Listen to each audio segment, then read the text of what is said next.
I should have a mic. There we go. Thank you. Because there is seats left, I'm anticipating it won't be as controversial as it has in the past few. But really glad you're here. I think we're all have the same concern, and I think you'll find that the mayor and Sam have the same concerns as well, hence them having this here. Welcome back to St. Christopher's. I'm Michael, the vicar. If you are one of the few people who's not a regular, rinse, repeat being here, but it's great to have you here. You're very welcome. If you need anything, if you head towards the back and you just have that little bit of lost look in your eyes, somebody back there will take care of you and tell you where you can get what you need. But I really appreciate Phil being here. He said to make sure I called him his worship because he's a formal kind of guy. That'd be the first time. I know, right? I saw him carrying his own water and I was like, okay, cool. But thank you and Nicola for giving up your another evening of your life. You're gonna, I think we could probably exchange roles with the crazy hours. But yeah, it's great that you're here and that you would use us. It's our honor and privilege. So thank you.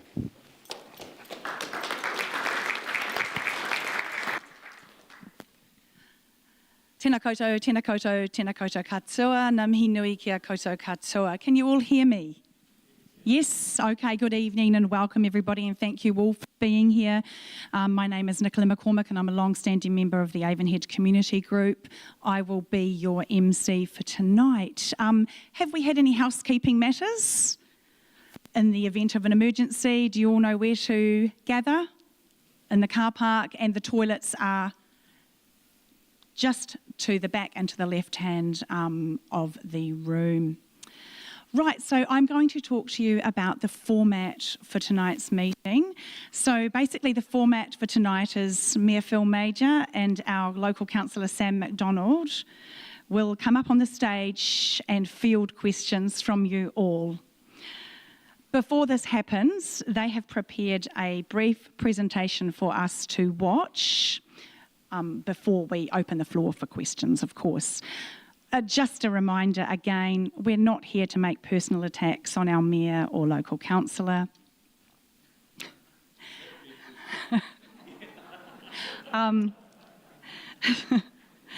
If you have when it comes to the Q&A session, if you have a question, please raise your hand and someone will bring the microphone to you. Don't be offended when we do not let you hold the microphone. If you're in the middle of a row, we'll try and get to you so that you can talk freely. You may need to move or come to the edge of the aisle if possible. Right. Before we dive into our agenda for this evening, let's take a moment to consider some key points. On the slide, I think we've got a slide. Is there a slide? The next slide, please. And we have some key points and several questions and concerns that have been shared by members of the community. Is there another slide? It's coming up. Next slide. Yep. Okay. So these questions or concerns have been shared by members of our community leading up to this meeting. It's likely that many of these topics will resurface during the Q&A session following the presentation that Mayor Phil Major and Councillor Sam McDonald have prepared. Let's keep these key community concerns in mind as we proceed. And if you have a look, you can see here we've got, obviously, there's a pretty substantial rates rise that has been proposed. And we have another, the medium density residential standards, housing intensification. ECAN have also proposed a increase as well in their rates. Let's have a look here. In the LTP, has there been little or no provision for the local community? The next one, protecting the economic interest of Christchurch. Has the council been slowing down different economic projects? Reduce spending in the name of climate change. What we mean here and what people mean here, I think, is the climate change goal attainable? And again, unaffordable city, rates rises. So these are all concerns and key points for you all to keep in mind, and hopefully in the Q&A session, I'm sure that these questions will be addressed. So now, without further ado, I think we will have our presentation first. And would you both like to come up? That'd be great. Thank you. We're very lucky to have the head of finance and performance here. Sam knows, he's a chartered accountant, and he knows how numbers work. So fits in very well with what we're here to talk about tonight. So thank you very much for everyone coming down.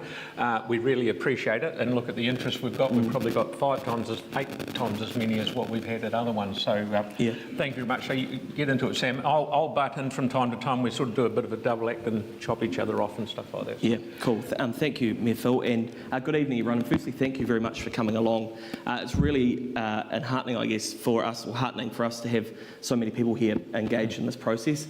Council budgets are quite difficult and they're quite boring for a lot of people, and so the fact that you've all taken the time tonight to come along and have your say is really useful for us. Can I also just thank Michael, Barbara and the team here at the church for putting on the venue for us. You know, it costs them to do this, but they do it because it brings together our community. And I think that's a really useful thing as well. I'll also just acknowledge Professor and the team from the ACG and Nicola, who is our moderator tonight for doing this. Herself, along with Shirish Paranjapi, standing in the middle here, are our local community board members, and they do a really good job. I guess just finally, before we get into it, is just acknowledging the councillors who are here as well. They've come along to hear your views as well and take them back to council. So we've got Aaron Kewen over here in the corner, who's from Harewood. So if you've got questions about the Harewood Road Cycleway, we'll drag Aaron up for that. Or he'll drag himself up, to be honest. We've got Victoria Henstock as well, and we did have Kelly Barber, I think, down the back. So, look, a good group that are here to listen to your concerns. Look, what I thought I'd do is just touch very briefly on what an LTP actually is, because it's a bit of that local government sort of speak that a lot of people go, what on earth is that? It's effectively our 10-year budget.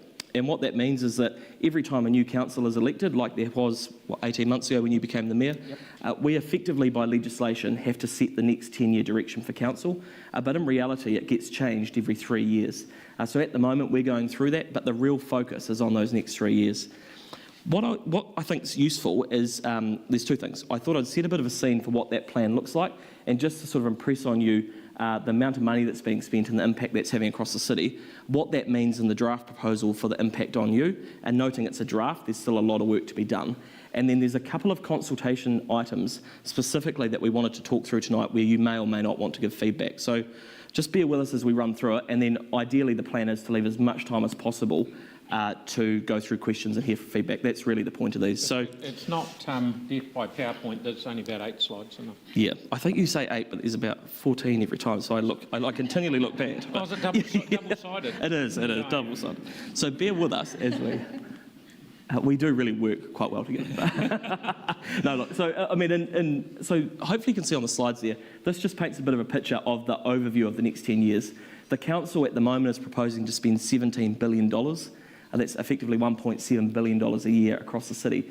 So it's really, it's a huge quantum of money. And when you think about it, except for the DHBs when they used to exist, we're effectively the largest organisation in Christchurch. So we have a responsibility to deliver that effectively and efficiently to ensure that things can be achieved. I guess the real key with this is thinking about how those are broken down.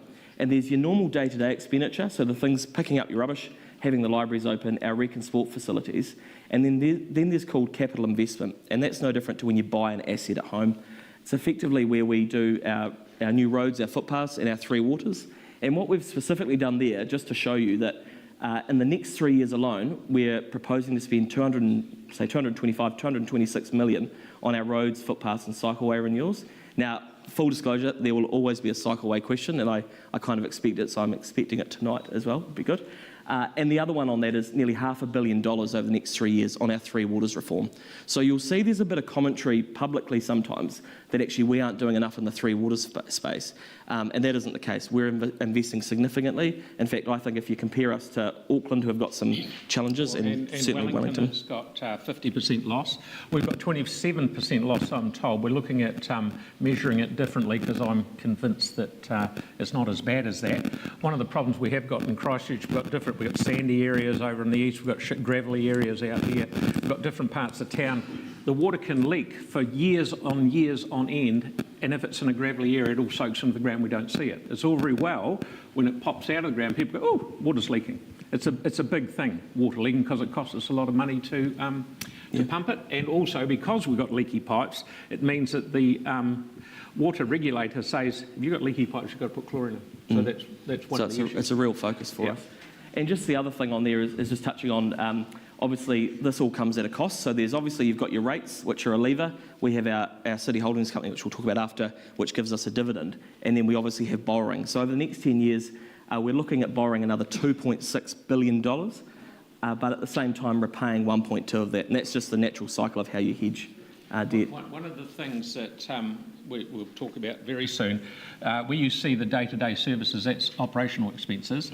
Now, if we want to save 1% on rates, we've got to chop $6 million of operating expenses, saves 1% on rates. If we're building something, say like the Court Theatre, say like the stadium, we spend $90 million and that's 1% of rates. So we'll get quicker bang for our buck if we chop back on services, but we decided way back at the start of this, we're not chopping back on services. We want to have people have the same level of service that they've always been used to. Unless people come through in the consultation and say, actually, you should stop doing this, or have some really good ideas.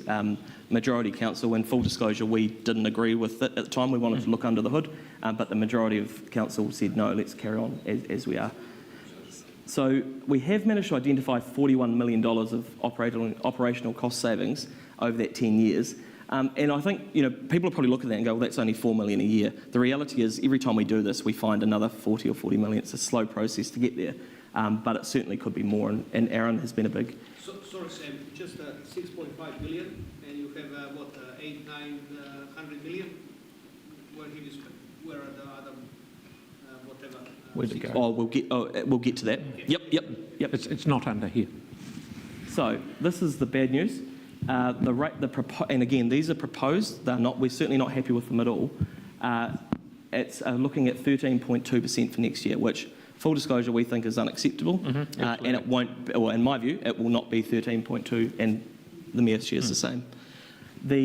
What you'll see is that it starts at 13, and the following year it's 7, and then it's back down to 4. And look, probably the three drivers of that, before you start reducing expenditure, is our inflation, the interest costs on our debt, and insurance. And insurance is a really interesting one for us, because you probably all see it, I certainly know I do at home, when you get your annual bill for your house insurance, and they've gone up significantly. The challenge we have is that happens, so on what we've currently got, our insurance goes up, but because we're a council, we keep accumulating infrastructure, which we need to insure, and we don't want to go back to the days of not insuring our infrastructure correctly. So that's one of those things that continues to drive up costs. What's going to happen soon when the stadium's finished and the Metro Sports is finished, that's probably the thick end of another $1.5 billion worth of asset that at the moment is insured by the builder. We'll have to pick that up. So we'll do questions or feedback at the end, but okay, we'll do that at the end. Great. So now look, this one will be a bit hard to see, but it really just, and sorry it just shows you for the next 10 years what the current projected rate increases are. So they start high and they tail out, but the reality is that they get revised every 3 years, so there's not much credence you can place on those last ones at all. The average house, so what that translates to at the moment, for the average house, which quotable values tell us is now worth $764,000, that's looking at nearly another $400 a year in rates, and that's before you exclude ECAN. So it's really good you've come along, because we want your feedback, and we've got a heap of forms at the back to tell us where to stop spending. It would be a good benefit. So look, and back to your question around where our money actually goes. I've put two slides up there. One of them is the day-to-day stuff, so it's on the left. And look, we won't go through it all in detail, but simply to say that you'll see a big chunk of that is spent on our three waters at the top, our transport, and then our solid waste. So they are the three things that I think councils would be expected to deliver. And then obviously you've got your rec and sports centres, you've got your regulatory compliance, your parks, and all of that as well. So there's quite a range of activities we have to provide, but the real focus is on our transport and our three waters, and again, that solid waste recovery. Just on the other side of it is, again, just showing you how we're spending that capital money we talked about. So that's the stuff which we borrow for and spread over the life of an asset. And again, with that, majority is going into Three Waters and transport, and then our parks as well. And Phil, I don't know, do you want to touch on one of the big things within the parks budget is the red zone land out in the east, which the government gave us, or told us to take for $1. Yep. And we've obviously had to do a bit of work there. One of the good things about it's going to take a wee while, it is taking a wee while, but the red zone, we finally got it all back. The government had a hell of a lot of work to take all the 6,000 sections away and turn them into super lots. A hell of a lot of work doing that. They gave them all back to us for $1. It is going to be, going forward, when it's all planted out, it's going to be an attraction to Christchurch, better than Hagley Park. So they'll be the lungs of the city, and we're going to have a city to see cycleway down the side of it, or pathway, not a major cycle route, but a pathway, and I'm sure that's where everyone will go and have a look. So it is going to be a fantastic asset. We're spending money on it already. We're doing some by Avon Park, that's nearly by top of upstream end of Kerr's Reach. So it's I don't know if it's you or me, but I will look back. Oh, yeah. Is that one of... No. So we're going to have the benefit of probably 4 times the size of Hagley Park all the way along the red zone. So it is going to be an absolute asset to the city. And so this just oh yeah, so it must be your mic, not mine. I think mine's going okay. That's good.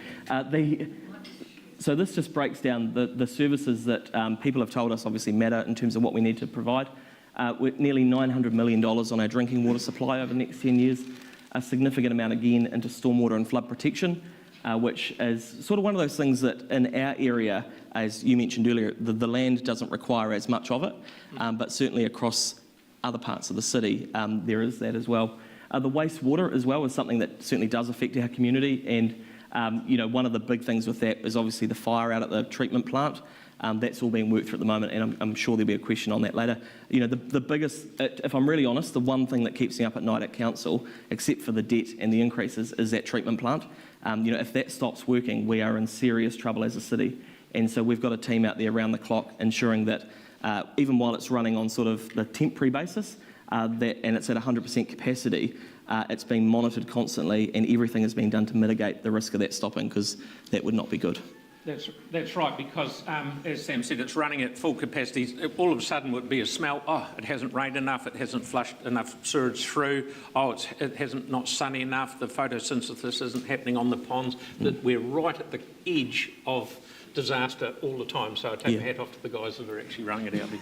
And the last one on there is transport, and we've deliberately split them out because I think we've done them in a way which I think some people will go, that's actually what you should be delivering, and others will see them as quite controversial and may want to provide feedback around the submissions. So we're spending we'll propose to spend $1.6 billion on transport over the next 10 years. And if you break that down, there's $1 billion on our roads and footpaths and our roading renewal infrastructure, which is really good. And this is the one, there's $200 million on major cycleways, which I usually get a reaction. So again, that will be something people will, I hope, want to submit on from our community. And then again, $100 million on bus infrastructure. And a question we had last night was really, is bus infrastructure the way to go? Technology is changing so much, should we be doing it? And again, the challenge we have, amongst friends in this room, and Aaron and Vic will certainly attest to it as well, is to get something through council, you've got to have a majority decision. On a good day, Phil and I can get 8 votes between us to get something through. We need 9. So at the moment, there's a lot in this plan we don't agree with, and we need your support to feed back so that we have a bit of a mandate around that table to get it done. Sounds weird, but it's the nature of democracy, and that if people across the city are promoted, from within their communities, like you've done to me in this community, we've got to work with them to get a compromise, or at least get a way forward.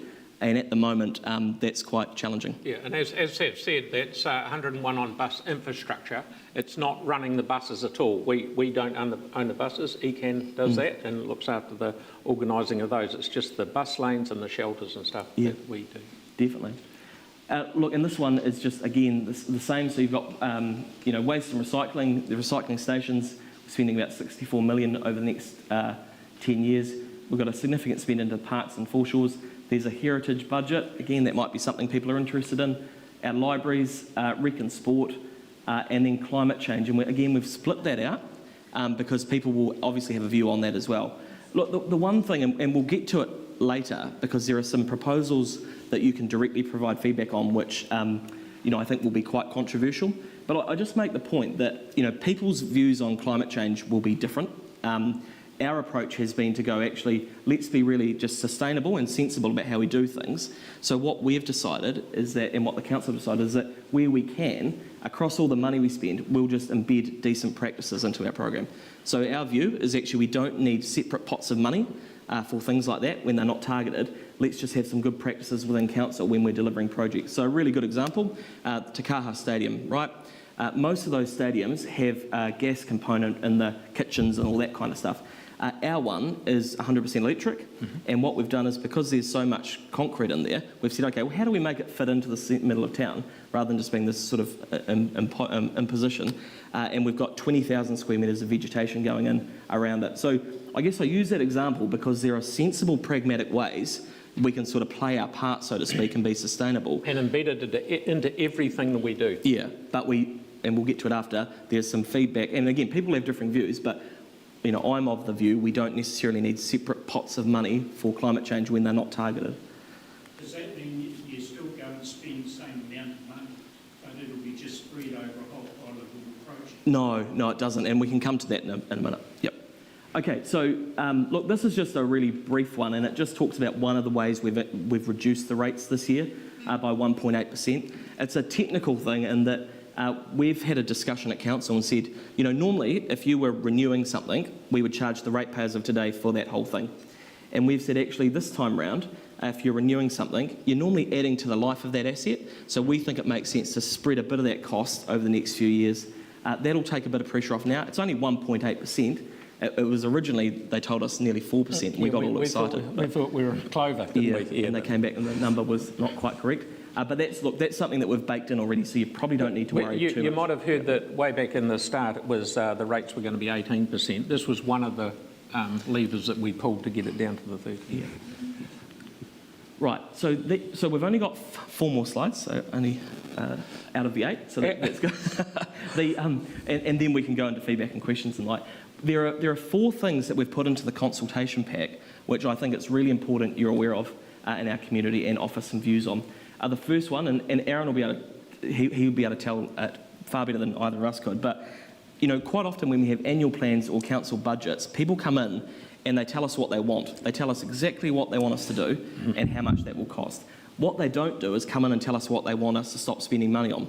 And so we've said this time around, there's a specific question that you can feedback and go, this isn't providing value, this is a waste of money, please feed into that and we will factor that into the decision making. Because I think it's basically Aaron put it the best way is, tell us how you do not want us to spend your money. And I think it's the first time we've asked a question in that way, so it gives you the chance to genuinely provide that feedback. And I can assure you that every one of those responses where there's a suggestion on how to not spend money, that'll be the thing that keeps me up all night reading. And when you do fill out the submission form, and we'll talk about that later, please do, you can just write in there, mow the grass less, or the rates are too high, just sign it and put it in. You don't have to come and present, because I've seen people up the end of the table absolutely quivering in fear because they're talking to the council. It's not, you can just do it and it's send it in. And staff will collate them all. Yeah, very good point. So that's the first key one, which I hope everyone's interested in. The second one is around bid funding for major events in Christchurch. And effectively what this is, and I didn't know much about it before I came to council, but in essence, to get big events to Christchurch, the promoters make you pay for them. And the argument is that if you have a rugby game or you have something like that, there's a significant amount of economic benefit that comes to the city by having people come into town. What we've said is that the rates pressure is so high this year, we aren't going out recommending this option. So we're not saying put the money on budget, but what we've said is we'll give people the chance to have their say. So if you come back and say you absolutely think we should have more events in the city, we should be paying for these, and you're happy to pay for it, you can do that. If you think, actually, no, it's good at the moment, it's baked in, you can say that as well. So these are the things that we couldn't get a consensus on at council that ultimately meant we felt it appropriate to go to the public or go out to ratepayers. And you guys tell us, because this makes 0.42% in rates increase. Yeah, so they are big impacts when you think about it. And now the last two is one around, this is the first one on climate change. And again, this is another one we couldn't reach consensus on, so we've gone out and said, please provide your feedback. This one, the way I summarise this is $1.8 million a year to bring forward a bit of work, particularly out in the east of Christchurch around the coasts around things like sea level rise and that. The concern I have with this, if I'm really honest, is that money will just be absorbed by consultants, and I can say that because my sister is a consultant in this field. She won't be having anything to do with this, but it just shows that there are, I'm not sure this will lead to tangible stuff in the near future. Whereas when we're trying to decrease the rate impacts right now, we're not convinced it's the best use of money. Well, we're not convinced it is. But again, that's another one we're putting out to you. And just finally, the last one is what, and again, we certainly couldn't reach consensus on this. I think the press quoted me as calling it virtue signalling, so I'm not flavour of the month with some of my colleagues, but this is, they're calling it a climate resilience fund. And effectively what they're wanting to do, and again, it's a proposal, so you can have your say either way, is to amass, as it says up there, $127 million over the next 10 years from ratepayers to put into a fund to at a future point potentially use. And we're sort of saying, well, actually, at the moment, our view is that money should be left in ratepayers' pockets and that the council should act in a responsible way to make sure that if something does happen that we need to invest in, we have the capacity to borrow for that and invest at that appropriate time. Because what we have is we've got a level that we're allowed to borrow to. We're normally, what we do is we stop $500 million, 600 million below it in case it's a disaster or a flood or whatever. So we know we've got some headboard. What we want to do is move that down so we've got $1 billion worth of gap. And we can work on getting that down to there without doing that. At no cost to the ratepayer. Yeah. So that would be another one that I'm sure people are interested in providing feedback on. Again, you might have a differing view and think that, different view to us, which is that you're happy to contribute and you want to build up the fund, but all we're saying is that there's actually another way to do it, which means that you can keep more of your money right now. So look, just finally, and then we can definitely go into feedback and questions, is just around the consultation period. So it's open right now. There's a heap. Sharish is going to be at the back of the room when you leave. If you haven't picked up already, we've got a heap of submission forms. I really hope people have their say. You don't have to go into and answer every question, but just provide the feedback on the things that you're interested in or the things that matter to you. Or as Phil mentioned, you can simply say the rates are unaffordable. You guys need to do better at cutting your cloth, and that helps us around the council table to do what we need to do to convince our colleagues. Because way back when, before the earthquake, we had little or no borrowed money, and it must have been very easy being a councillor in those days. Now we have $2 billion hanging on the hook. Our holdings company has got another $2 billion hanging on the hook, and 26 cents of every rate dollar that gets paid to us goes, just for us, not Christchurch City Holdings, goes to debt repayment. So once, and it was all very well, we had this high debt when rates were only 2.5%, but like everyone else, it's gone to 5 or 6 or sometimes more percent, and that's what's really killing us at the moment. But the blimp, the blimp in our rates is over the next 2 years. What we're trying to do is get some stuff and push it out into the further years just to take this lump out of the middle of it, because that's the bit. So look, that hopefully, Nicola, just concludes our bit of a summary, and thanks for bearing with us, but it is just important before we do the questions and feedback to set the scene around a lot of this stuff. Look, it's certainly challenging for us, and we, even though we're out consulting at the moment, we've had, you may have noticed we've had a couple of changes at the council in terms of key management personnel, and we've tasked our new interim chief executive with just doing a program of work while we're out consulting around finding more savings from inside council. So they're sort of running concurrently, and we're working on that. We're confident we can get that number down significantly, but look, we really do need your support to submit. I live just around the corner and go through the countdown at Avonhead Mall quite often, and it's amazing how many people stop me to chat about the rating increase and stuff. And I always say, well, have you written in and told us, or have you shared it in the consultation? And quite often they don't know about it. But secondly, they go, well, actually, no, I'm telling you now. I said, well, it's all very well telling me, I agree with you, but come in and tell our colleagues, because we need them to agree with us too. One of the things that happens in this area, and as I just live down the road as well, this area is $8 million for the next 10... It's gone up a bit now. It's gone up, all right, say 9. No? Oh, a bit more than that, but yeah. It's around that figure. But over in the east, it's $240 million for the same amount of... for the same amount of time. So they're getting a lot more spent over there, which is fair enough, because I lived in the east when the earthquakes happened, and it was absolutely hammered. We were actually almost quite lucky out here in comparison, because the ground is a lot more stable. So there's a lot more money getting spent over there. You'll hear the councillor for there saying, oh, it's terrible, it's bad. We've moved the OPP, the Organics Processing Plant. That's shut down. All the stuff's going to Cape Valley at the moment and being used as cover for the landfill, and then it will be turned into compost. So that's working well. And as soon as we get through our insurance payment with the burnt fire, we will be looking at rebuilding the wastewater treatment plant, because, to be fair to those guys over there, they've had a pretty rough ride. So look, that probably wraps it up from us, Nicola. And we can... Okay, great. Thank you very much. So first of all, we would like to say thank you to Mayor Phil Major and Councillor Sam McDonald for your informative summary of the LTP. Now we're going to open the floor to questions. So again, please could you put your hand up if you have a question, and somebody will bring a mic to you. We aim to do this efficiently. I'm sure there are a lot of people who want to have their say or have questions. So let's start. Okay, right. Please, could you stand up? Yes, stand up, please. And could you come to the edge of the aisle, if that's okay? And I will get you to ask your question. And Sam or Phil will reply. Thank you. I guess just responding to Phil, you talked about embedding some concepts in terms of climate change into your thinking and your actions. Surely the council can embed the concept of no rates rise into all their actions, so right across all their management strategies. You start with the concept you're not going to put rates up and work to that. Why can't you do that? How many percent is the... We need 9 votes for it. Yeah. We need 9 votes for it. Yeah, but the increase... Oh, is, 9, yeah. Yeah. The increase is 9% for the things we can't touch, like the insurance, the inflation and the interest rates. They're ones that we can't touch, right?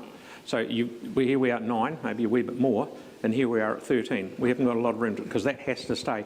Then, of course, we throw in the 2% for the stadium, which some people were happy about, some people not. A lot more people said, let's build it with bigger seats. Some people, I don't want it. The other thing on your point, and it's really valid, and during COVID, we did the same thing. We said, let's just not put the rates up. But you've got to get 9 votes around the table to do it. We can get 8. That's the reality of the councillors that have been delivered to us. And I'm one of them. We don't have a mandate to do it. For example, late last year there was a paper come to council around looking at just exploring what reduction in services would look like, and we wanted to do it, and we got voted down. So we don't have a majority council that can do that at the moment. And you're talking about CCHL? No, just the services. CCH,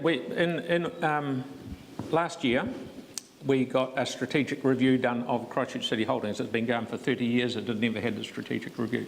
So we did that, and we found out that some of the return that we were getting over that time was subpar, okay? So they came to us in December and said, look, if you let us actively manage the portfolio, not have wholesale sales, sell a bit of this, buy a bit of this, do a bit of this. Let us play with things that will give us a better return, like they're doing in Tauranga. Same thing works up there. We will promise you we will give you more dividend. 9 said no, and 8 said yes. So we're stuck with it. So we did down on about 2.5% of rates decrease because of that. Yeah, it's about another 200 million over the next 10 years of dividend we're not getting now. Yep. So look, we tried all sorts of sentiment. We just need one more person from around the city to agree with us. Okay, great. We have another question over here. Don't worry, we know that you have questions. Okay. My question is about the funding source for $199 million on major cycleways. Are those funding sources also funding from CCC, or we got some government funding from central government? Yeah, because my view is if all those funding are from CCC borrowing, we should park it for 2 or 3 years, defer it. What we had a lot with major cycle routes, which we were very lucky, the government came along when COVID was on and said, we will give you shovel-ready money, and that has gone towards a lot of cycleways. More than happy. Government want to give us money, let's spend it. People say, Phil, you're against cycleways. I'm not against cycleways. Drive down to Island Road and you'll see why I'm against cycleways. I'm against the way that we design them. It is absolutely over the top. I've been up at...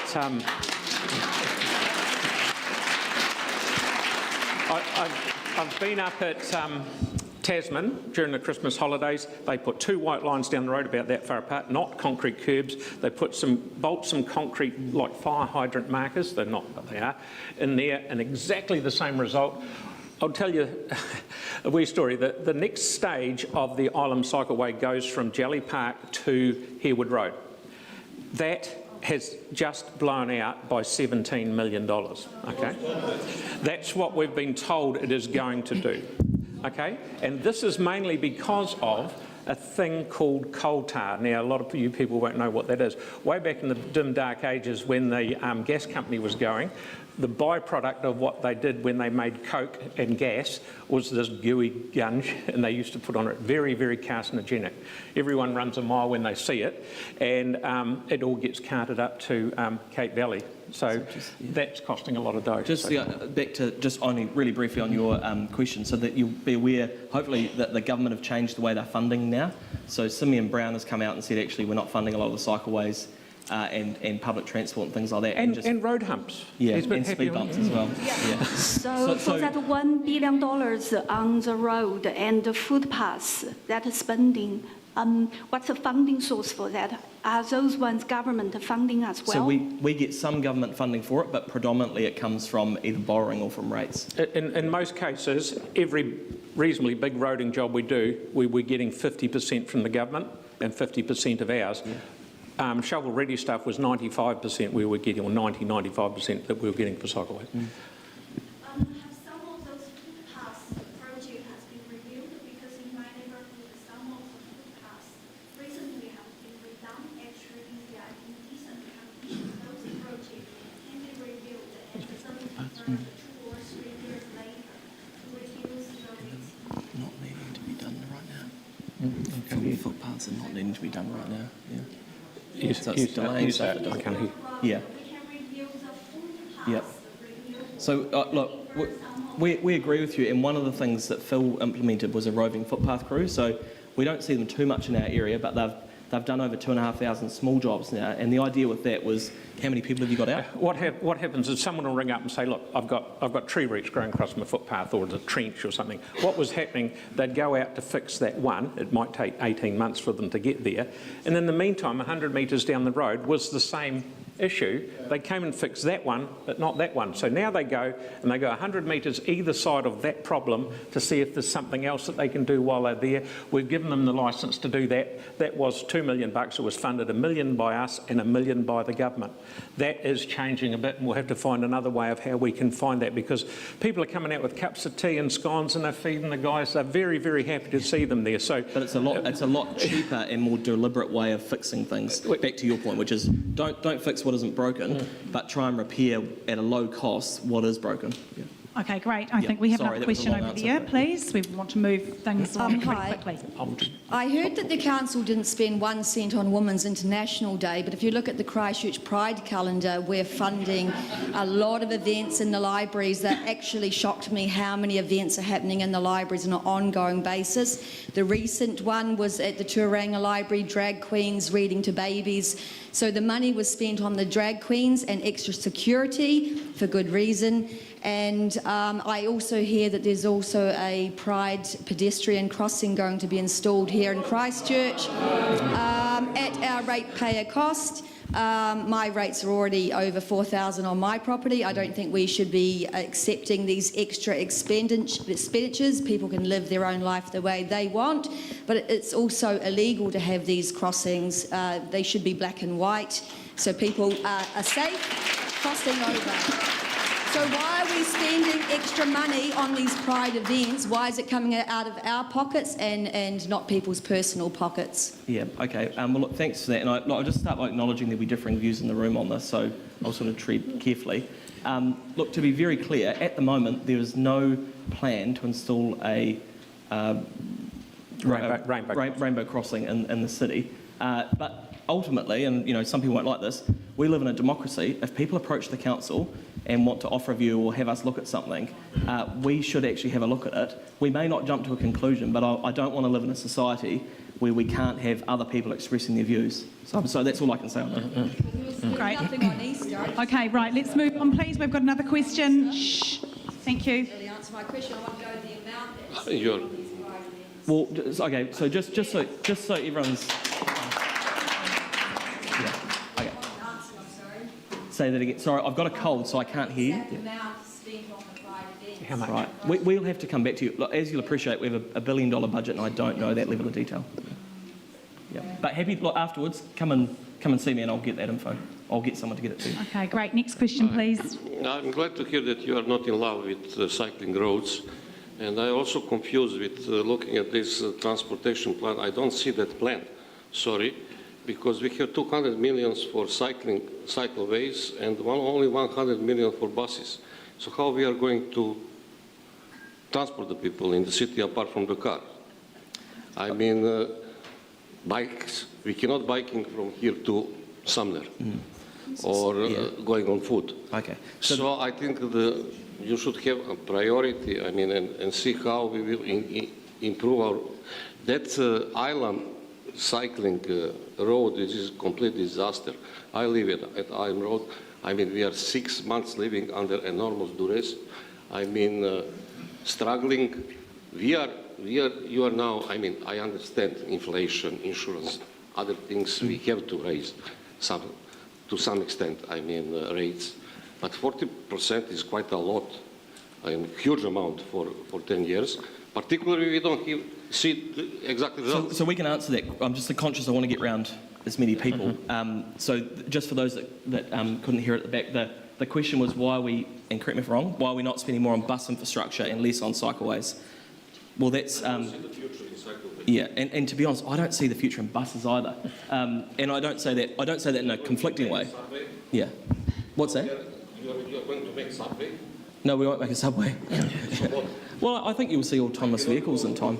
Yeah, I think what you'll see. Well, my personal view, and I'm not a transport expert at all, but I think you'll see autonomous vehicles that are smaller. I think the buses are too big for our roads right now, and so well, we're going to have to wait for someone like Elon Musk to come up with the technology to do it. But it's the truth. Okay, right. We have another question over there. Buses. I'm sorry. Yep. Yeah. Thanks, Sam. Sorry, I'm conscious there are lots of questions and we have limited time. In relation to the Wings, Wheels to Wings cycleway in Bishopdale, my understanding, and correct me if I'm wrong, is that there has already been $4.3 million spent, and we're spending about $100,000 a day at the moment on that cycleway.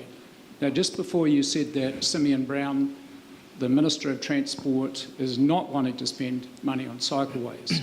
My understanding was that that cycleway was going to cost about $10 million for the council and $10 million for the government. Now, I'd like to know, given that we've spent $4.3 million already, is this cycleway going to go ahead? Because at the moment, there's a lot of money being spent along Harewood Road. Yep. So my question is it going ahead? That's my base question. Yep. We've got just the man here. Mr. Cycleway. Aaron, so if you don't know, this is Aaron Kew, and he's the guy that's been campaigning for traffic lights at Harewood Breens for how long now? Several years, but it was first raised when Pat Harrow was a councillor in Christchurch. I was a small child then, but people have been wanting the intersection of Harewood Breens Gardeners to have a signal crossing because kids can't cross there to get to school.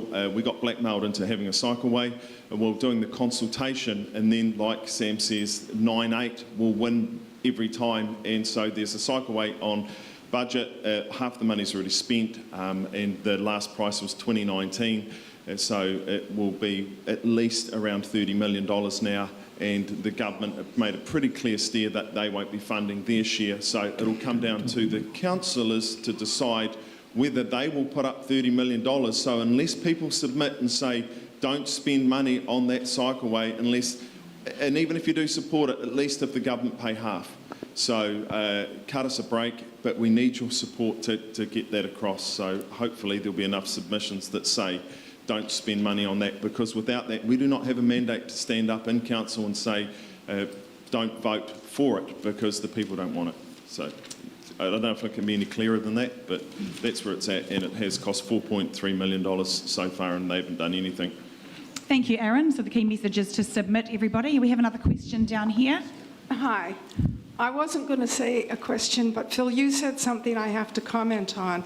You said that we have to have chlorine in our water because of the leaky pipes. Now, I was part of a conversation with someone in the Selwyn district who was, in a rural setting, the same sort of thing. They had an engineer who was specialized in water, and when there's pressure in the pipe, all the water is pushing out, nothing can go in. I couldn't agree with you more. So, why doesn't central government engineers understand the simple point that we can all understand? If we have leaks in our hose, nothing goes in, it goes out. Yep. No, I couldn't agree with you more. What we've got is the water regulator has said, if you've got leaks in your pipes, you've got to fix them, otherwise we'll make you chlorinate. I totally agree with you. If the pressure's inside, it's squirting water out, we're wasting water, but nothing's coming in because it's just clean water going out. So I totally agree with what you're saying. There is going to be some, I'm sure the new government will talk to the water regulator. They are a separate entity. But things are changing. The government are changing the way they think. One of the things we have to do also is we have to build big charge tanks for our water to sit in. It's got to sit there for 2 minutes or something before it goes out into the pipes to be delivered, because it has to have the chlorine in it for a certain amount of time before it gets delivered. So that's one of the things we've got to do. But if our pipes are leaking, the water regulator is saying to us we've got to stop those leaks before they'll give us an exemption. I know. Great. One thing we have got down at Burnside Park, you'll notice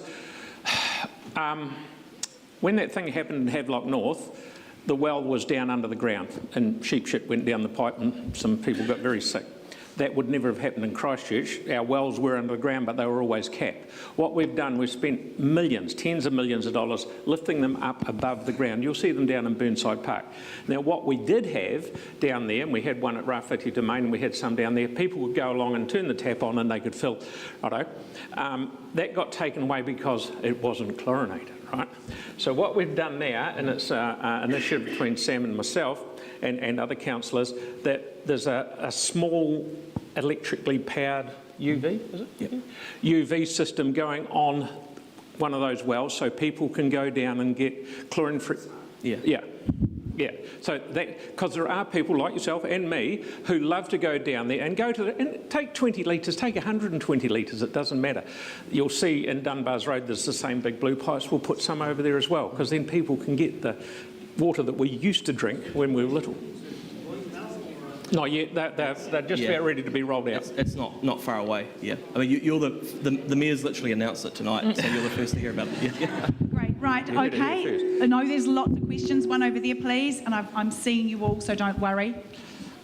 I have quite a practical question. We can't hear. We all know there's a huge amount of money being spent on roading and footpaths, and we understand that it has to be done.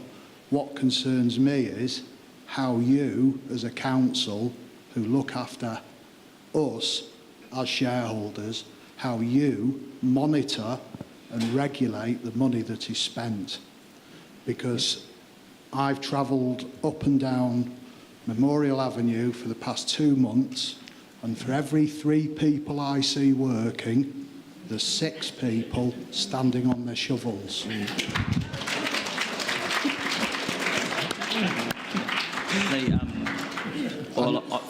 What I just wanted to say was, I come from an environment, as a lot of people do here, where in private industry you would have good QSs, quantity surveyors, you would have price per metres.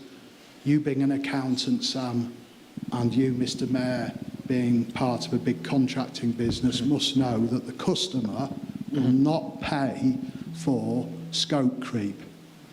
So one of the it's a really interesting, and Phil touched on the Island Road situation at the moment, and one of the things we both asked for, because the interesting thing about our role is people contact you all the time. You don't hear the good stuff, you always hear the bad stuff, and sometimes that bad stuff is worth really digging right into and trying to understand.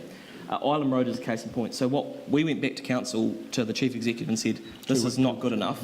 There was a bit of curbing in Channel, for example, that was taken out 3 times on a new build, and we said, why on earth are we paying for that?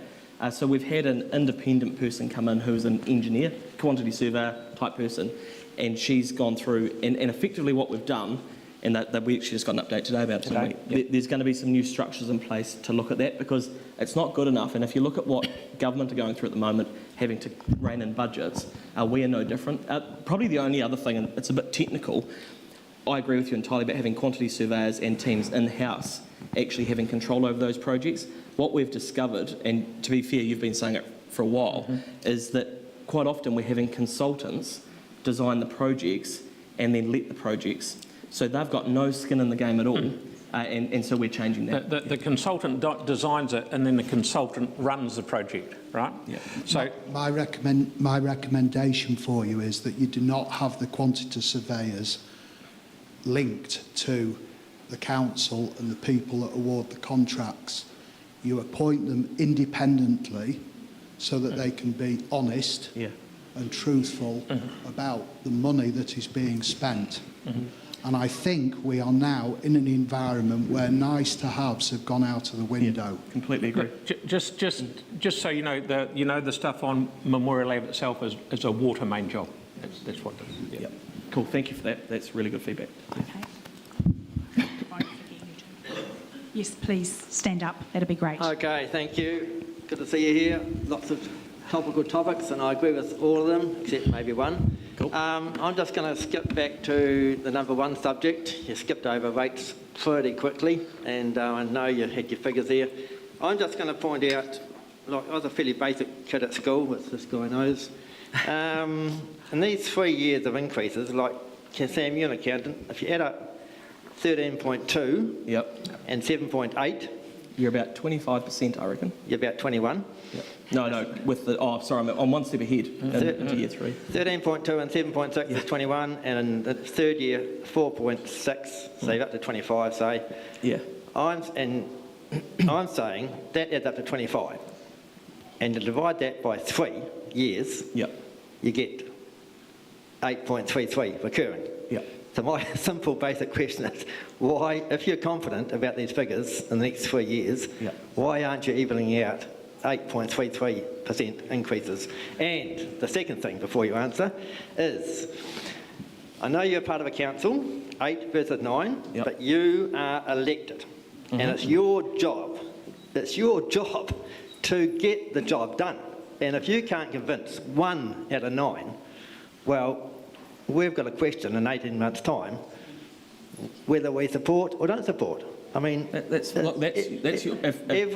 call. No, it's in your call. Every organisation has to have a board that elect, and I'm saying it's the buck stops with you, all right? And I think you can't just sit back and say, oh, well, we only got 8, they've got 9. You've got to do something. Yep. Okay? Look, I don't disagree with you at all. The reality is, though, I guess what we're saying is that we can't get to the ideal position we want because we have to compromise. I understand. Yeah, so it's not that we... Look, I share your sense... We both share your sense entirely. We all do. We do it every day. And, you know, I won't go into some things we talk about it because it is frustrating. The thing, though, and I think it's just around the rating split.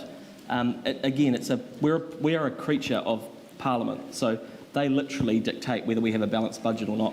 So it's not what we could do to achieve that would be to push costs back into the following years. But again, we've got to get enough people or a compromise to do it. Yeah. I don't want to get bogged down in operational things. I know you're doing your best, but just. And look, honestly, that number, it will not, well, if we have our 8, because I won't be supporting it if it's like that, it can't. People can't afford it. Just to give you a wee bit of an idea, Gloucester Street, that paint on Gloucester Street was $1.4 million, and it's supposed to stay there for 10 weeks and then be taken out. We didn't want it. 9 people said they did, and it went in. So we're just... Okay. Right, there's still a lot of questions from people, and just please remember that we need you to have the microphone if you do have a question, because nobody else can hear. We have a question over there, please. What is our current debt level now? I know it was 1.2 billion around October last year. What is it right now? Yep, so do you want to... Okay, what is it projected to be in 10 years' time based on this? So that was what we That one there. So we're borrowing another 2.6 billion. So people on fixed incomes are not going to be able to do this. So what are you going to do? Make them lose their homes? No, that... No, it's true. I've had so many people comment to me, how the hell are we going to pay this? Yep. What's your answer? Okay, well... Sorry, I can't hear that. I've got a cold. I can't hear you that amount. On a fixed income, Yeah. $100 a week's a lot. Yeah. So in another 3 or 4 years, we're going to find people Yep. $125 a week. Look, I agree. So it's going to get to a point, the ratepayer's going to say, right, enough's enough, I'm only going to pay $100 a week. You can do whatever you like. You've got a budget of X number of million a year, like we've got, say, $70,000 a year. Yep. We can't come to you and say, hey, Bill, I want another 25%. Completely. I don't get 8% increase every year. I am actually going backwards. Yeah. My mortgage is going up to 7 or 8% Yep. on the 12th of May. That's probably stupid. So I'll tell you what, I'll be paying that before I pay your raise. Yeah. Yep.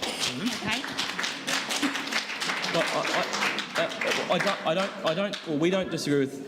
If you put it up and it's unsustainable and your population is getting older. Yeah. Yes. So you're going to have a lot of retired people trying Yep. to pay their rate. So you're going to, when we come to you and say, I owe you $1,000, I can't pay you, are you going to sell my house? We need you to have a mic, please. Other people can't hear, even though you've got quite a loud voice. Can you hear? Who can hear over there? Can you hear? Right. Just me. Okay, good. Excuse me, over here. You're going to have a rebellion. Keep going like you're going. Yep. So, I mean, if it helps, I can just... Like, we share your sentiment, and I know that doesn't fix the You're problem. not hearing us. Okay. There's a lot of lip service going on. Major made some promises. He hasn't kept them yet. We're still waiting. Right. Okay. Thank you. Okay, let's just calm down, please. And so we I'll can just proceed. finish off over here, Nick. Yes. I'd like to know why we're budgeting for climate change when there is actually no scientific evidence, no scientific peer-reviewed evidence to show that there is climate change, because it's never changed over the last 100 years.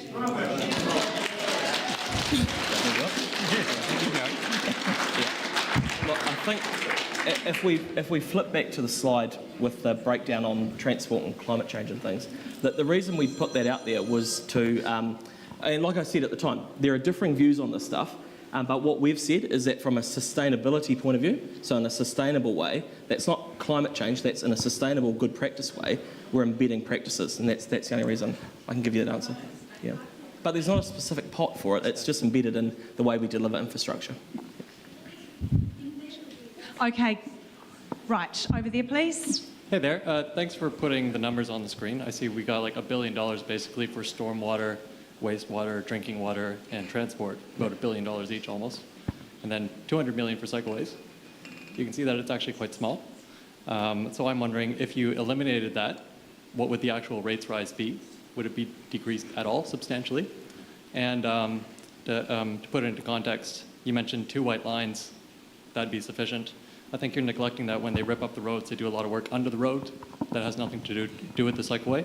And the other thing was, I was run over on my bike when a car turned into me in the left lane a few months ago. So I think you're not being completely honest with that. And so, yeah, I guess my question is, if you eliminated the $200 million for cycleways, how much would the proposed rates rise actually decrease? So at the moment, over the 10 years, that would be about 3%, but it could go to 6% based on the government's new rules and the way they're funded. Yeah. That's very small. Yeah. And again, they're subjective. People will have differing views, and that's... we're presenting to you what we've got, and we're saying, let us know what you think. Yeah. What I said before, people say, oh, Phil's against cycleways. I'm not. I'm against the way we're designing them. We could go a lot further with our cycleways if we were, some of the coastal pathway over there, we've got sandblasted concrete, we've got stainless steel wire, we've got God knows what all. And why are we doing this? What we want to do is get people safely from there to there, and we do over-rep things. Great. Okay. It's 8 o'clock, so we're moving on. We have a question over here. Hi. I'm just wondering how some of the decisions are made for bollards and things being put up for safety reasons. So some of our side streets are so narrow now, turning in and out of them is actually really dangerous. I travel from this side of town right over to Wainuni Community Centre twice a week to attend a dance class. Now, just a few weeks ago, people put bollards right up alongside the park next to the community centre. So no one could park outside a park. And that is used a lot. I've seen school sports events on there. I mean, people always using the community centre. So suddenly the next day when people started complaining about it, the bollards were ripped up again. Now that's an extra cost. Mm-hmm. I know exactly where you're talking about because I was one of the instrumental ones in getting those taken out because I couldn't understand how someone could be so daft and put them in the first place. Just to give you an idea, the government, one of those shovel-ready things, gave us $1 million for a whole lot of work around there doing exactly those things. We went out and hired a consultant and gave them 300 grand of that million, okay, to design that. I'm saying we could hire roughly 3 people, say $100,000 each, for a year to design that stuff. It's not a year's work, it's only about 2 months' work, and then we've got those people on our staff to design other things. We've got to bring more stuff in the house because throwing the money away at consultants, and this is what the government is saying as well, throwing money away at consultants is just I could not agree with you more with those bollards. It took away all that parking outside the park. It was terrible.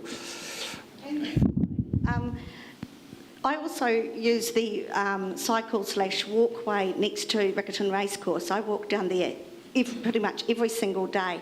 A lot of money has been put into that. I walk down there with the dog. Now you've got these bikes whizzing past which really scare him. And I noticed that with other people walking down there as well. And there's an enormous amount of money has been put in to do a bridge down there, to put in lighting all the way down there. And right at the intersection where you cross there on Racecourse Road... Traffic lights. Yeah, there's traffic lights that haven't been working for, well, they've been there for months. And a huge, big sort of electrical connection box. Goodness knows what that does because I've never seen that at any other set of lights anywhere. And the footpath outside that in connection with this big connection box thing has been ripped up at least 4 times that I've seen. All for the same one cycle lane. Yeah. You're preaching to the converted. Right, thank you. Okay, so over here. There's one back. Right, I'm a regular attender at the council meetings, and I would like to say thank you to the work that you're doing because I can see the frustration that you must be facing. It's like, if you want to know why things aren't going through, don't blame these guys here because they're actually standing up for you. You want to be looking at some of the other bloody councillors in the city. People that accused these guys today of virtue signalling because they were standing up for the people to keep the rates down. And I can tell you that that's what happened, but that's not my question. It was going so well. Keep going all night. My question is regarding the climate change, and you know I used to work in meteorology, so I know what I'm talking about here. We have a councillor who's in charge of climate change, who's an ex-teacher and knows nothing about the science of it. I actually spent 45 minutes talking with her, and I'm not criticising her for that. We had a great conversation and everything, but she does not understand what she is dealing with. Take on top of that, we had a New Zealand Minister of Climate who had false qualifications. We now have a new Minister of Minister of Climate, who is from a finance background. I have looked at the IPCC work that's been done, and it's written by political scientists and economists. They don't understand the science, and those that do are paid researchers for international interests. The whole topic of climate change needs a bloody good look at it, and we need to be standing up right from this council level to actually question it. I'd be happy to help anybody that's standing up. What can be done? What can be done from that whole side of it? Well, there are 2 submission points on there in terms of feeding through. If you want that climate fund of 127 million, or if you don't think it's necessary, please let us know. It helps our case. I mean, we're not going to be in a position to criticise another councillor in a public forum, but no. But seriously, those two of those key ones there would be definitely worth submitting on. Yeah. What I guess the only thing we've tried to get, maybe I haven't been clear on it, is how we talked about how we're embedding sustainability practices. That's just good practice. So this isn't. That we're not doing crazy stuff or anything like that. This is just good practice, what you would do even in a commercial environment in the world we're in. So. The climate is changing.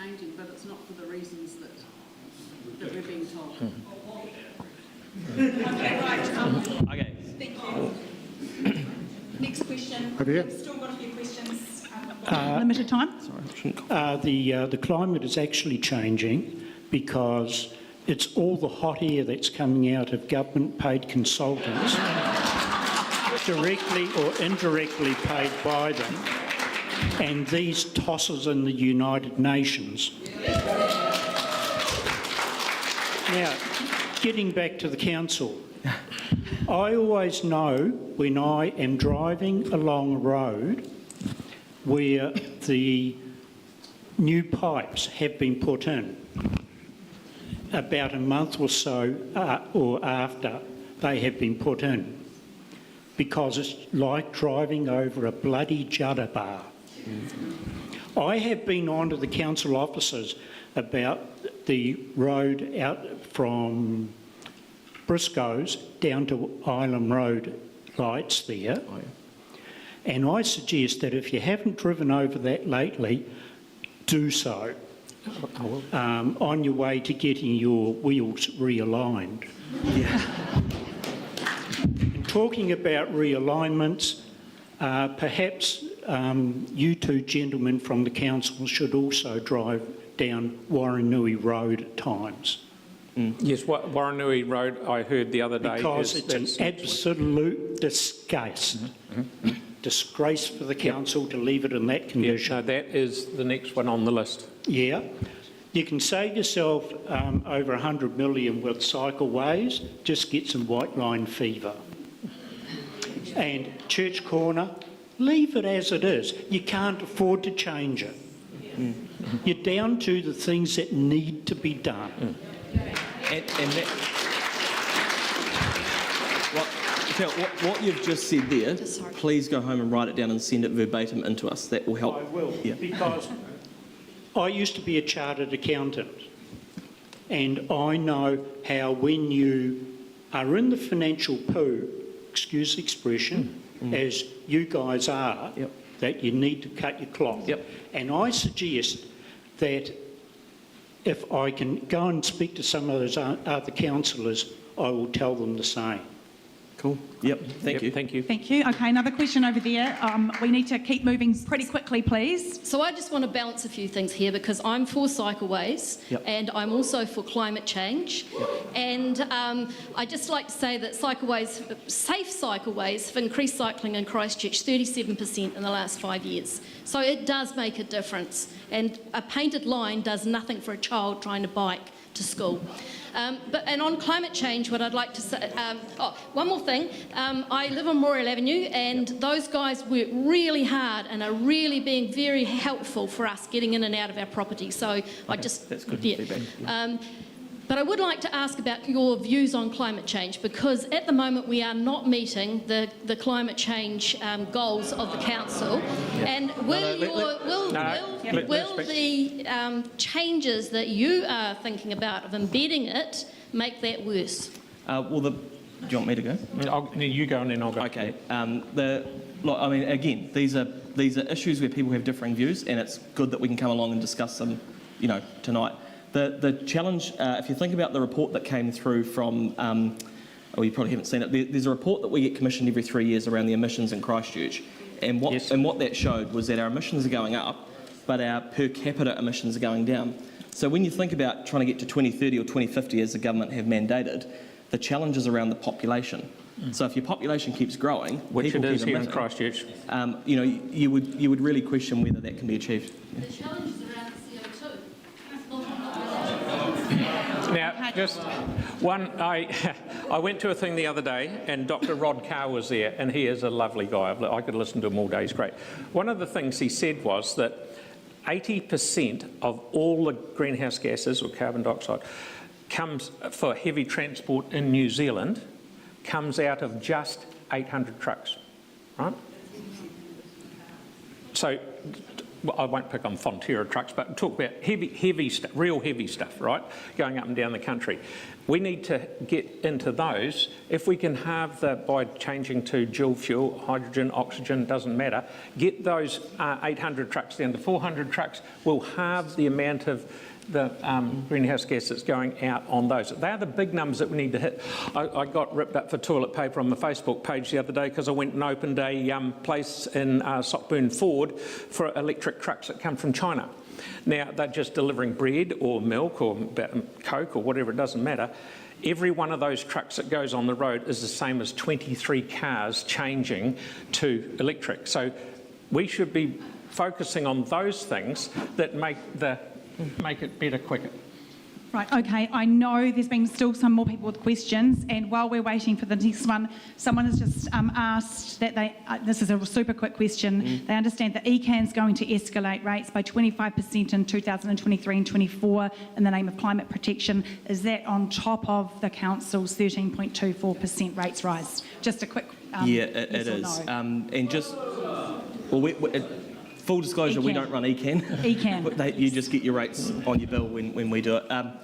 Yeah, look, I would also encourage, I mean, we tried today, didn't we, Aaron and Victoria, to get the council to, that was what you were talking about, wasn't it? To express concern at the level of rate rise at ECAN, and again, we got voted down by our colleagues and even offering a view that the 25% was unacceptable. So, you know, if the council on behalf of Christchurch can't express a view to ECAN that the rates are too high or the increase, you know, we're in trouble, and that's where we got to today. So. Okay, great, thank you. So moving on, I know we've got a few questions, we've got limited time. As one of the probably younger people here, with climate change, what's going on? No offence to a lot of you, but not a lot of you are going to be around when it actually comes to bite us in the arse. So anything which can be done to help mitigate the problems which we are having would be kind of nice, actually, so I have a world to live in when I'm older and have a world to pass on to my children when I am old enough to have children myself. But that's not my question. My question is... I was going to say, I'm just tired. I'm actually not that old. I'm old and he's tired. I'm still probably the youngest person here, I imagine. What you're saying with buses, you really think that they're sort of outdated. What are you looking into for alternatives for transportation and for around the city, since buses aren't exactly meeting all the criteria they could be in some cases?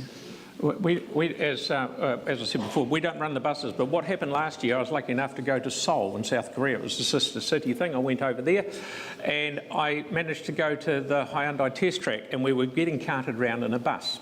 And I said, oh, this is a nice bus. I said, how do you run it? We build our own hydrogen. We run the whole thing on hydrogen. So I said to the guy who was the vice president of Hyundai in South Korea, I said, I want to buy 10 of these. God knows how I'm going to pay for it. I didn't. I won't have to. Someone else will. What has happened, Hyundai, what I want to have happen is we bring just the chassis into Christchurch, and we use local labour to build the lid on it, because then the money stays in our pockets. There's no sense bringing a fully built-in bus like we're doing, bringing in electric buses from China, and they're all 2 tonnes heavier and they're ruining our roads. All the hydrogen buses and the electric buses that are made here are made for our roads. But bring them in here and use local people to make them out in Rolleston. The money stays here, and what has happened with the government just before they changed in October, they changed the thing called the Piton model, which allows ECAN to actually own land and own the buses. I would like to see ECAN owning the buses and leasing them to the operators, and then they've got control of what's going on, and they can say, we're going to have all electric or all hydrogen. So one of these hydrogen chassis is on its way to New Zealand now to get made into a bus, and hopefully that's going to make it start working. Okay, great, thank you. Over there first. Kia ora and warm Pacific greetings. I have some brickbats and some bouquets as well. This is the first time I've been able to have a voice in a public meeting, and I've been to now 5 of them in this room, so thank you, I really appreciate it. Cool. I support the libraries. They do an amazing job for all of us. They do it with constrained circumstances, and I'm really, really grateful for the job that they do. I support diversity. I think Christchurch is a stronger place for celebrating different cultures, ethnicities, genders, whatever. Before the earthquakes, we didn't have that diversity, and I think we're a much more vibrant community for it now, and we need to support that. I also wonder what's going on in Island Road. if we're looking for savings, I go past there twice a day. It's been dug up 5 times in 3 years. Yeah. Can you give us some idea about how many more times we will see it dug up in the next 10 years as part of this plan? Thank you. I'll talk to you about that. Me go faster. Stop talking. I'll talk to you about the multicultural side of things. Since netball moved out of Hagley Park out to Naipunawai, we have changed that old netball building into a multicultural thing, society building. I and my wife and I do 320 citizenship people every month, and last month there was 48 of them were from the Filipino group, and we are certainly a multicultural, diverse city, a lot more than we ever were when I was growing up. So we're onto that. It's working very well. And what was the other? Island Road. I would like to think that the thing that's upsetting me with Island Road, getting the curbs on each side, beautiful cycleways, the bit of the road in the middle is not going to get fixed. The drivers will go down there and go, my God, why are we doing this? One of the things that happened down there, I'm really getting into it now, the people that live down that street said, please put a bi-directional one on one side so you don't stuff up the parking on the other side of the road. Our people said, the people who were on the hearings panel said, no, we're not going to listen to those people that are directly affected, because there was more people from other parts of the city who weren't directly affected. We'll put single cycleways down each side of the road so the parking is practically zero, 300 car parks missing, next to a university that's got 23,000 students going into it this year. God knows where they're going to park. So They won't need to park if we keep the cycleways going. I do support the climate change action because my kids are inheriting what we've done. So that's the other view. I support the diversity. Thank you. Respectful. Thank you. Next question. We've literally got about 6 minutes left. So. Right, the timer's on. That doesn't mean you need the whole 6 minutes. No.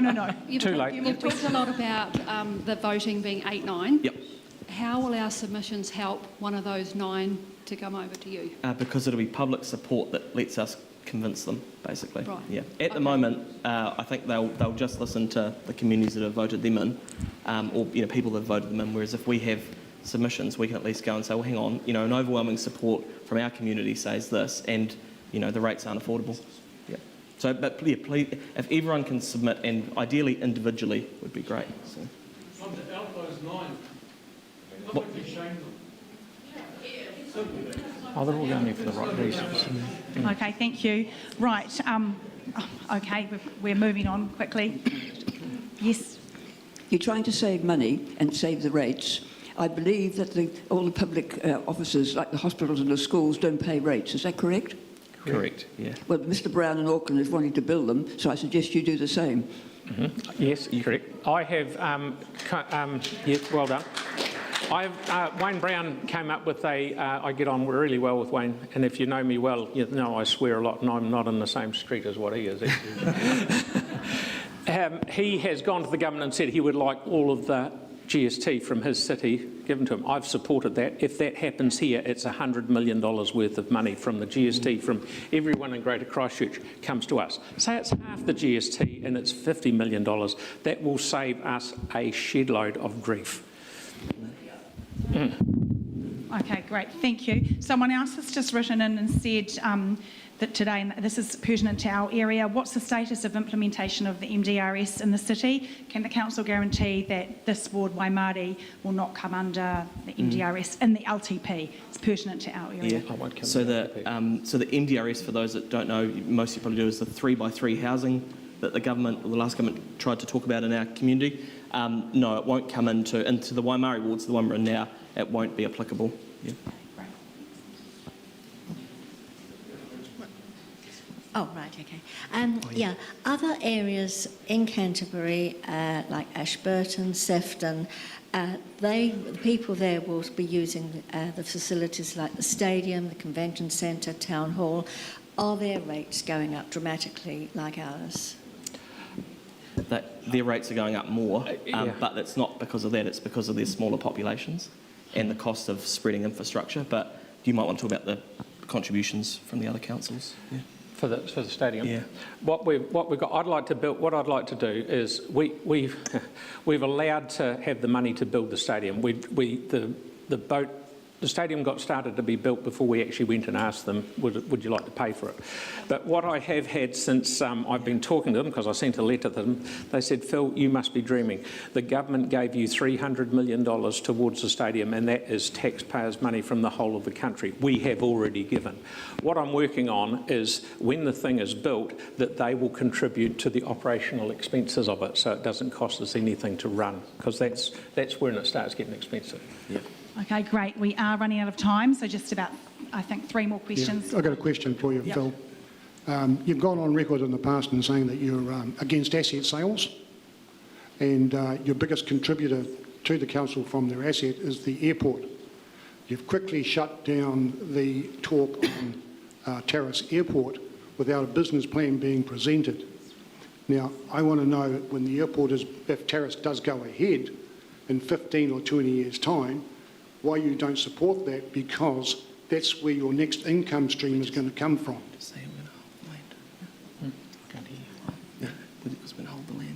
What we're going to do, after we had our meeting in December last year, when Christchurch Sitting Holdings were told they weren't allowed to go out and actively manage, we said, all we want you to do is either give us more dividend or pay down debt. So they've gone to all of their subs and said, back off on just about anything you're spending, and Terrace was one of them. We're not selling the land. My view is we hold the pack of cards. No one else will buy anything down there. And one day, in 10 or 15 years, if it is that long, if there are electric planes, God knows what will happen, we might be able to open it up again. At the moment, the money that the people down there are paying us for rent on the land is covering the money that we've borrowed. So it's a sort of a washing its face sort of thing. But we're not, I feel we shouldn't sell it because we've gone to all the trouble of buying it, but just back off for a number of years until the dust settles, because the people down there are not happy either. And that's just for context, that's the same out at Littleton Port. So there was a $500 million project to extend the containers out there. That's also been delayed. Yeah, but the dividend from the Littleton Port doesn't compare to the dividend from the airport. Yeah, the challenge is, and like Phil was saying, is it's the introduction of capital into it. So what they've said is, because we can't go externally, there's only so much more we can borrow in order to keep a dividend up. The reason the rates are going up this year, because we're getting it at the moment, and it will hopefully change, is we're losing $20 million of dividend out of CCHL because they're paying down debt, so that when the companies do need to grow, they can do it. And after COVID, the Yeah, but Phil, you're in business. You know you want to grow that asset, so why don't you start growing it now? It's not costing you anything to grow it. One of the problems is that after COVID, the airport had no return. There was no one coming in, and because we've given CCHL and their group so much debt, we threw an extra $500 million worth of debt at them because we were short. So give us some, which they did. So how many directors on CCHL are from Christchurch or the South Island? Oh, well, I'm on CCHL. From the two councils. So there's half and half. Yeah. So what happened after COVID? The airport had no money. Now they're climbing out of it real quick. They're not up to what they should be, what they were. But now they want to reseal the runway. They want to do these sort of things. So do you do terrace or do you do reseal the runway? Terrace is cost neutral. Mm-hmm. No, sorry, do you spend more money? They could spend an absolute shed load of money on terrace going forward, designing it and getting... Yeah, but the runway's not cost, that's budgeted for. It's not money coming out of your pocket. Yeah, well, the more they spend, the less dividend we get. And we've said to them, we want dividend because we need the dough. You want dividend? Yes. So why don't you proceed with terrace? Push it ahead. No, it'd take too long. And I still don't believe that terrace is good. I still don't. Okay, Why? right. Because you've got an interest in airport land. Next question, please. Just a quick question for Phil. Correct me if I'm wrong, but you campaigned on the platform that you will not or try to prevent rate increase. Is that correct? I did. Yeah. We see what's happening in Auckland. Mayor Brown is trying to maybe reduce operational costs, sell some properties and so on. Have you looked at any of those options here in Christchurch? Because you are talking about employing more people. Oh yes, we certainly talked about selling down, we've got to be careful how you say it, selling assets, because everyone goes, selling assets. We've got some assets that give us very little return, and an asset is something that actually gives you a return. Do we need to hang on to something like that? We sold Redbus because it was no good, because we couldn't compete against the private sector. There are other things that we've got a lot of land. Take the likes of Orange Theory Stadium. There's 5 hectares of land there. There's millions of dollars worth of money there. We rezone that, we turn it into housing. People are living very close to Lincoln Road. They can walk to Lincoln Road, jump on a bus, come into town. It helps climate change thing. It's intensification. So we've got lots of things that we can sell that are not strategic assets, and they're the ones that light people's match underneath them when we say we're going to do those. So we have got a lot we can get rid of. Some of them, yeah. We're looking at Port. They've had a sinking lid policy since Christmas time, because they've had a 4% downturn in container traffic because of what's happening around the world. Because we're not out of the woods yet as far as the doldrums of the economy goes, I'm sure. Yeah. Yep. Okay, right. I am very conscious of the time. Last one over here, Nicola. I've actually got 2. That's all, and they have to be quick, please. Oh, hi. First of all, thanks for coming out. Seems to be the 8-9 things come to light for a lot of people, I would think. Yep. I read the paper. I've never heard that as a headline. Can you make that a headline? And also, can you come out again to get the people behind you, because it's been good to be able to speak. Cool. Yeah, so the 8-9, yep. Make that in the paper. Get the people behind you and make it 9-8. Yeah. And you're right in what you say. What we see here with how much interest is, we don't need to necessarily have it as an LTP thing. We can have it so we just come out and say have a yarn, because we're getting a lot out of this as well. Yeah. That's great. I think we've got time for one more question, but don't worry if you have not had the chance to ask your question. I'm sure that you can email your questions through. So perhaps we'll share some email addresses after. Last question, please, because it's 8:30 and we've got a little bit of a conclusion to make. Yes, please. Yeah, just a quick one. A few years ago, after the earthquakes, when Bob Brown, Bob was in was the mayor. Parker. Yep. Parker, that's him. You brought in an earthquake levy. Is that still in? An earthquake levy on our rates? Yeah. Oh, nothing that we've got now. We don't have a specific earthquake levy. Yeah. So that's finished. I think the only levy we have got is, dare I say it, the cathedral levy, which we're still paying for. But there's only 2 years to go on that, and then that's the end of it. It was for $10 million. Looks like cool. We've got time. I know we said we've finished. That's okay. We'll just do. Can we be super quick? Because I'm really conscious of time. Come here, and that's it. Because we need to go home. I've got to stop going. So we're in debt for $2.4 billion at the moment. That's obviously rising due to interest. And you're looking down the barrel of $6 billion debt. Can you please guarantee to everybody in this room that none of their private property will be used as security against that debt? It's really interesting. I get that question a bit, and so we've had the team look at it. The only thing that's worth noting is, and it's a technical thing, and so I'll try and explain it really simple.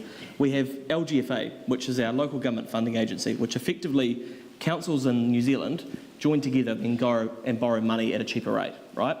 The only thing, we don't have the ability to take your homes, but the legislation, I feel weird even saying that because it should never be a thing, but the legislation allows for us to obviously rate people. So the only thing that could ever happen would be rates increasing. We don't have your homes are not collateral. It's yours. The ability to pay rates of the collateral, if that makes sense. Yeah. Yep. Mm-hmm. Yep. Good. And please send it. I hope everyone here sends that in. I seriously do. Yeah, that's why we're doing these meetings. Because we had we'll say the group of 8, we're all trying to keep rates down. All the other 9 had ideas to make rates go higher. The only thing that made them come down was what we were suggesting. Name and shame. No. Okay. Right.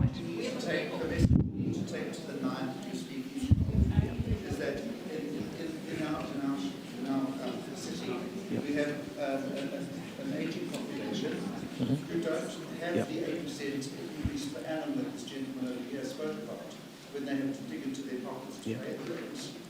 And that's a dilemma that faces people.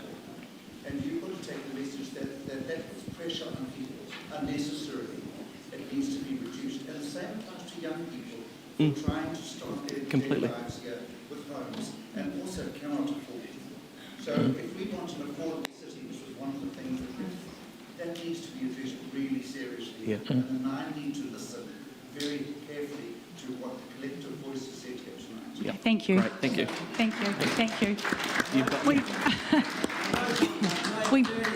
We really have to finish. I've got a short spiel to read, so there's no time. It's 8:35. We've gone over time, so I'm really sorry. Apologies. I've got a short spiel to read.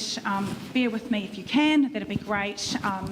Thank you, Mayor Phil Major and Councillor Sam McDonald. So this is just a little bit of history again and a little bit of a resolution from the meeting tonight. So again, here on the 26th of April 2022, the Avonhead Community Group convened a public meeting to voice our community concern over 3 water issues and housing intensification ordinance in New Zealand. The community, so you all had expressed their deep concern, and the ACG had appealed to the then Prime Minister and the concerned Cabinet Ministers, requesting them to review their decision. Later, it became a nationwide issue, and in due course, some political parties understood the gravity of the matter, and they did decide to either repeal the acts or review the course of its implementation. So the power of your voiced concern this evening will not go to waste. The Mayor and our local councillor have been made aware of the expectations of the ratepayers and what the citizens expect from them. Hopefully they and the other councillors who are present here this evening will take our concerns to the council table in the coming days and will be able to convince all around the council table of their collective responsibilities to arrest the rates rise and the immediate need to control spending, especially when the country has landed into this extreme economic recession. This is not just the concern of Avonhead, Russley, Ireland, Burnside and Brindwa community, but from all over Christchurch. It is a message to all the councillors in Christchurch that they have been elected by us to protect the interests of the Christchurch residents. It's our expectation that rising above party policies, every councillor should work together to look at what's best for Christchurch. I know that's what you want, and collectively work to resolve all contentious issues purely in the best interests of us residents. Rates rise to this extent are simply unaffordable, and climate targets must be visioned in practically achievable terms. All the organisations like the Littleton Port Trust and the Christchurch International Airport must be allowed to work independently without any interference from the council in the long-term interest of the city, as they are all professionally run entities offering the maximum revenues to the shareholding council year after year. So basically the resolutions from the meeting tonight: we hope the rates rise must be kept within a single-digit affordable figure in the 2023 and 24 and in the LTP projections. The council must evolve alternative means to local government funding. It's critically important, not just increase the rates every year to meet the council deficit. Christchurch must be excluded from the nationwide water chlorination program, and the central government must make the council responsible for water quality maintenance. MDRS must not be implemented for the whole of the city. Limit it to the area between the 4 avenues in the city. Before election, the political party in power today promised the voters that it will not be made mandatory, and the character of the Garden City should be maintained. It is the responsibility of the council to get it reminded to the central government and implemented. Also, immediately reduce the spending in the name climate emergency and climate change. And ECAN rates increase in 2023 and 24 must not be separately mounted on top of the council annual rates, because that would really be unaffordable. So these are some of the resolutions that from tonight. It is 8:40, and I think we've had a long enough discussion. I'd like to really thank Mayor Phil Major and Councillor Sam McDonald for being here and for organising this meeting. It's great that you were able to come here and stand in front of us with so many varying opinions. I think the main thing that we can take away from this is that we all need to submit, absolutely submit to on the LTP. Sharish at the back has got some paper copies of submission forms that you can fill out. It is on the website. You did have the, where was it? Here it is, ccc.gov.nz/long-term plan. Please submit. Even if you write one thing, it's better to have a voice and be a voice for all of us, no matter what we want. It's really important. So please make your voice be heard.